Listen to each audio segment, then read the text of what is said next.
జై శ్రీరామ్. అందరికి నమస్తే అండి. మొత్తానికి తుల్జాపూర్ బ్లాక్ చూసారు కదా. నేను తుల్జాపూర్ నుంచి ఇప్పుడు పండరీపూర్ వెళ్తున్నాము. పండరీపూర్ మనందరికీ తెలిసిందే, చాలా పవిత్ర పుణ్యక్షేత్రం.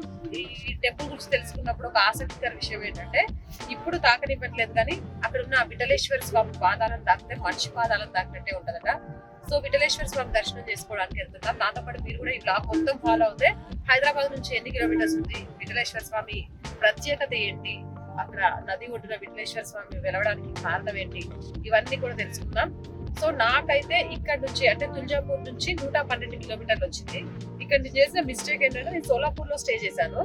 సోలాపూర్ లో స్టే చేసినప్పుడు పండరీపూర్ వెళ్ళి అక్కడ నుంచి తుల్జాపూర్ వచ్చి, తుల్జాపూర్ నుంచి నేను మళ్ళీ సోలాపూర్ వయా హైదరాబాద్ వస్తే ఈజీ ఉండేది. బట్ మాకు ఇక్కడ తెలియదు కదా. సో ముందు తుల్జాపూర్ ఇంపార్టెంట్ అని తుల్జాపూర్కి వచ్చాము. సో మళ్ళీ పండరీపూర్ వెళ్తున్నాం కాబట్టి మళ్ళీ చుట్టూ తిరిగి వెళ్లాల్సి వస్తుంది మేము. కానీ ఎవరైనా సరే ఈ టూర్ పెట్టుకొని వస్తే గాన్గాపూర్, అక్కల్కోట, సోలాపూర్ ఆగండి, స్టే అవ్వండి. సోలాపూర్ నుంచి పండరీపూర్ వెళ్ళి పండరీపూర్ నుంచి తుల్జాపూర్ తీసుకొని మళ్ళీ హైదరాబాద్ వస్తే ఈజీ వే ఉంటది. అయినా కూడా పర్లేదు, 2 hours జర్నీ చూపిస్తోంది, 111 కిలోమీటర్లు చూపిస్తోంది.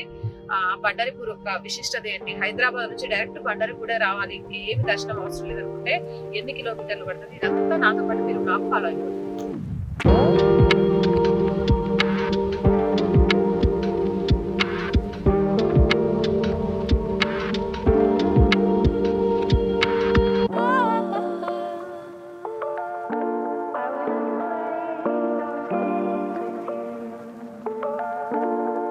రైట్, మనం మొత్తానికి మళ్ళీ సోలాపూర్ చేరుకున్నాం. తుల్జాపూర్ నుంచి పండరీపూర్ వెళ్ళాలంటే ఖచ్చితంగా సోలాపూర్ నుంచే వెళ్ళాలి. ఇంకో రూట్ ఉంది కానీ అది కిలోమీటర్స్ తక్కువ అయినా కూడా కొంచెం రోడ్ బాగాలేదు. ఈ రూట్ అయితే బాగుంటది అని చెప్పారు, ఇటు నుంచే వెళ్తున్నాం. కరెక్ట్ గా సోలాపూర్ నుంచి 71 కిలోమీటర్స్, 1 hour జర్నీ ఉంటది పండరీపూర్ కి. ప్రస్తుతం మనం సోలాపూర్ కి ఎంటర్ అవుతున్నాం.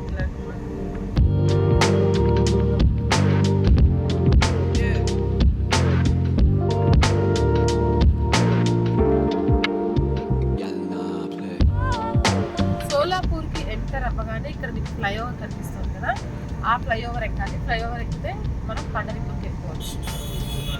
పూనా హైవే అంటారు కదా.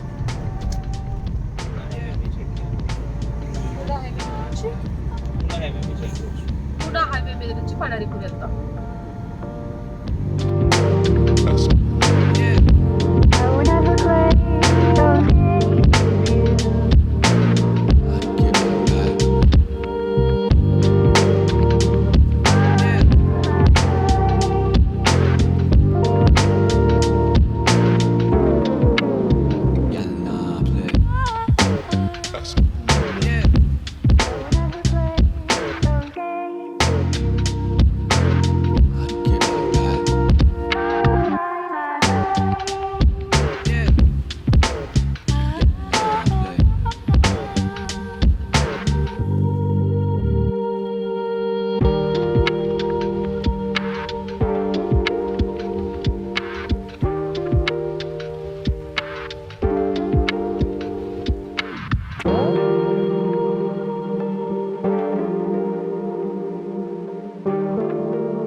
సో మొత్తానికి మేమైతే పండరీపూర్ రీచ్ అయిపోయాం. కనిపిస్తుంది కదా నది,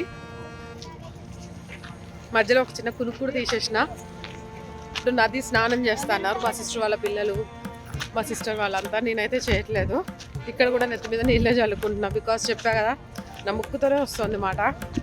అందుకని మీరు కూడా మాతో పాటు నది స్నానాన్ని, విఠలేశ్వర దర్శనాన్ని అన్నీ చేసుకోండి. అండ్ డిస్క్రిప్షన్లో దీనికి సంబంధించి ఎన్ని కిలోమీటర్స్, దానికి సంబంధించిన రూట్ మ్యాప్ కూడా పెడతాను. అండ్ ఈ టెంపుల్ విశేషాలని కూడా నేను ఖచ్చితంగా షేర్ చేసుకుంటాను ఈ వీడియోలో. స్కిప్ కొట్టకుండా చివరి దాకా చూడండి. నడిచి అలసిపోతున్నా.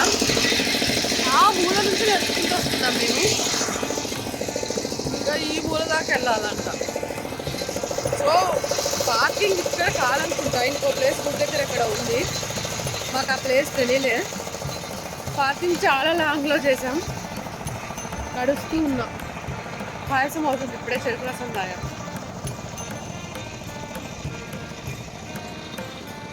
ఇక్కడ ఒకటి ఏంటి అంటే, మహారాష్ట్ర, కర్ణాటక ఇటువైపు వస్తే చాలా పవర్ఫుల్ టెంపుల్స్ ఉంటాయి కానీ కొంచెం నీట్నెస్ విషయంలో మాత్రం వీళ్ళు కాన్సన్ట్రేట్ చేయాల్సిన అవసరం ఉంది. నీట్నెస్ అయితే ఎక్కువ ఉండదు. మన దగ్గర టెంపుల్స్తో కంపేర్ చేసుకుంటే ఇక్కడ నీట్నెస్ కొంచెం తక్కువ ఉంటుంది. బట్ పవర్ఫుల్ టెంపుల్స్ ఉంటాయి. అండ్ కమర్షియల్ వే అనేది చాలా తక్కువ ఉంటుంది. అంటే ఎవరైనా సరే మోసం చేయాలనే వాళ్ళే కానీ 500 దర్శనం ఇట్లా, 1000 రూపాయల దర్శనం అట్లా, 2000 రూపాయల దర్శనం ఇట్లా అలాంటివి ఇక్కడ ఉండవన్నమాట. అదొకటి. బట్ ఈ రెండు గవర్నమెంట్స్ కూడా టెంపుల్స్ డెవలప్మెంట్ విషయంలో కొంచెం ఎక్కువ కేర్ తీసుకొని ఇంకా ఎక్కువ నీట్నెస్ చేస్తే చాలా ఎక్కువగా దర్శనం చేసుకోవడానికి వచ్చే వాళ్ళు చాలామంది ఉంటారు. అంత పవర్ఫుల్ టెంపుల్స్ ఉన్నాయి ఇక్కడ. ఈ విషయంలో ఆ గవర్నమెంట్స్ కొంచెం కేర్ తీసుకోవాలని కోరుతున్నాం. చూస్తున్నారు కదా ఎంత బాగుందో. మా వాళ్ళు అక్కడ నడుస్తూనే ఉన్నారు. వెళ్దాం, టెంపుల్ దగ్గరికి వెళ్ళాక మళ్ళీ కలుస్తా.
మొత్తానికి టెంపుల్ నియర్ మనం చేరుకున్నాం. మరి కాసేపట్లో విఠలేశ్వర స్వామి దర్శనం చేసుకోబోతున్నాం.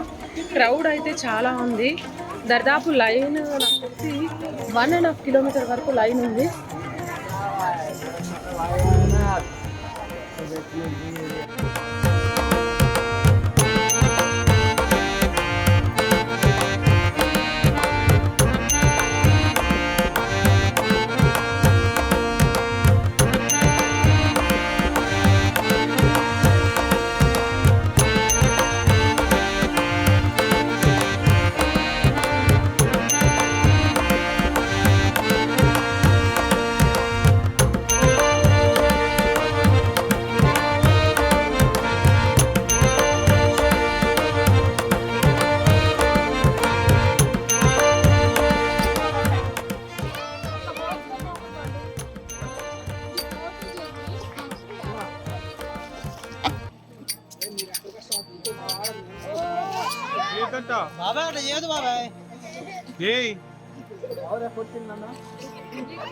బాబాయ్ వద్దులేండి బాబాయ్.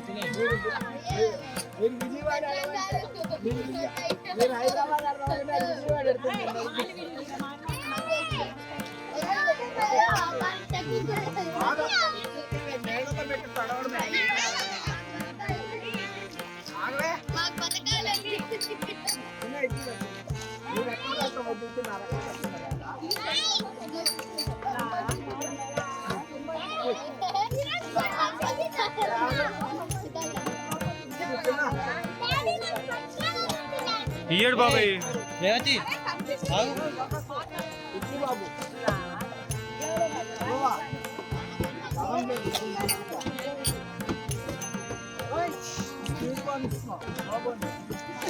బాబాయ్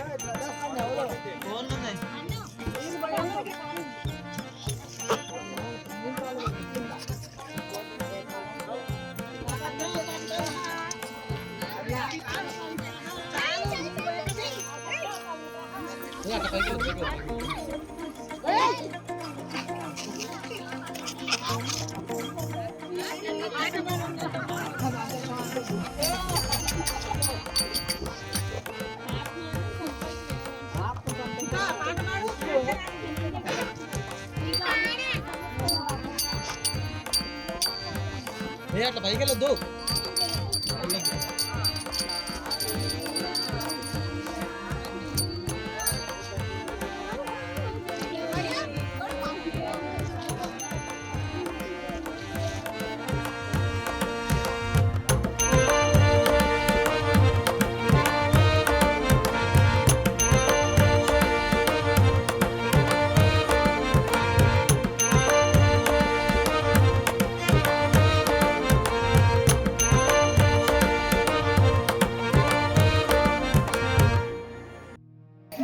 మొత్తానికి పడవ ప్రయాణం. ఇది చంద్రబాగ్ నది ఇక్కడ ఉంది, పండరిపూర్లో ఉంది మాత్రం చంద్రబాగ్ నది అని అంటారట.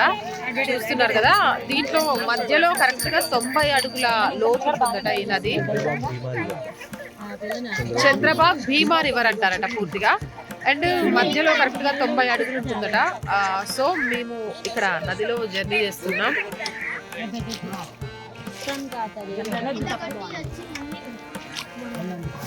సో ఇక్కడికి వచ్చిన వాళ్ళు నార్మల్ గా పొద్దునే వస్తే ఇక్కడ స్నానం చేసేసి దీపాలు వెలిగించేసి స్వామి దర్శనానికి వెళ్ళొచ్చు.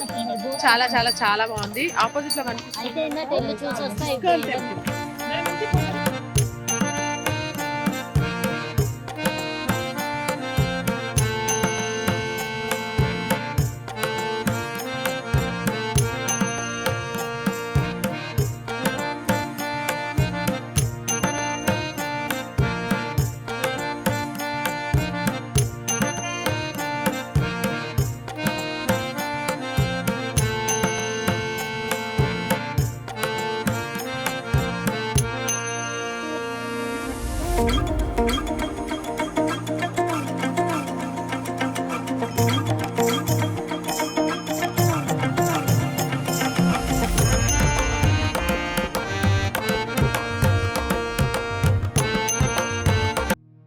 సో మొత్తానికి విఠలేశ్వర స్వామి దర్శనం చేసుకొని ఇప్పుడే నేను బయటకు వచ్చాను. చాలా చాలా చాలా హ్యాపీ. ఎందుకంటే నేను విఠలేశ్వర స్వామి, రుక్మిణి మాత ఇద్దరివి పాదాలు పట్టుకొని దర్శనం చేసుకున్నాను. థ్యాంక్స్ సుంకర శివాజీ గారు, మీ వల్లే నేను అంత లోపలికి వెళ్ళి స్వామివారి అమ్మవారి పాదాలు పట్టుకొని దర్శనం చేసుకోగలిగాను. అండ్ నేను స్టోరీలో చదివాను, పాదాలు ముట్టుకుంటే కొంత మనిషి పాదాలు ముట్టుకున్నట్టు పెద్దగా ఉంటాయి. నాకు అమ్మవారి పాదాలు ముట్టుకున్నప్పుడు అయితే అలానే అనిపించింది. ఎంత బాగున్నాయి అంటే విగ్రహాలు దగ్గర నుంచి కళ్ళు సరిపోవో అంత బాగుంది. కాబట్టి ఎవ్వరూ మిస్ చేయకండి. ఖచ్చితంగా కూడా పండరిపూర్ విఠలేశ్వర స్వామి దర్శనాన్ని తప్పకుండా చేసుకోండి. సో ఇది అన్నమాట పండరిపూర్కి సంబంధించి నేను మీకు అందిస్తున్న బ్లాగ్. ఇలాంటి మోర్ వీడియోస్ కోసం సనాతన ధర్మానికి సంబంధించి మీరు ఎలాంటి వీడియోస్ నా నుంచి చూడాలి అనుకునేది కింద కామెంట్ సెక్షన్లో తెలియజేయండి. నేను ఇలానే నాకు వీలైనన్ని ఆధ్యాత్మిక ప్రదేశాలను, స్థల పురాణాలను మీకు అందించే ప్రయత్నం చేస్తాను. జై శ్రీరామ్.